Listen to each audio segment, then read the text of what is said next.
ഗുണ്ടുവിന് oil തിന്നൂടാ, because ഗുണ്ടുവിൻ്റെ hair എല്ലാം കൊഴിഞ്ഞു പോവും. പക്ഷേ കുറച്ച് ഗ്രിൽഡ് ചിക്കൻ പോലുള്ള സാധനം കൊടുക്കാം.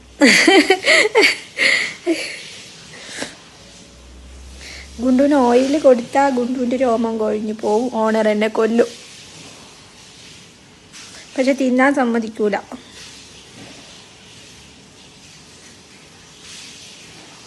മിസ്റ്റർ പുലിക്കുഞ്ച്.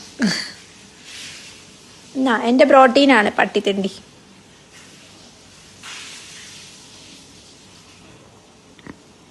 ക്യാറ്റ് ഫുഡ് മാത്രം തിന്നോ? ക്യാറ്റ് ഫുഡ് തിന്നാൻ എന്താ പോയി? അതില്ല, ഞാൻ തിന്നുന്നത് തന്നെ വേണം. നല്ല ഓയിലുണ്ട്. ജുലിയാവേ, but she is my baby അല്ലേ?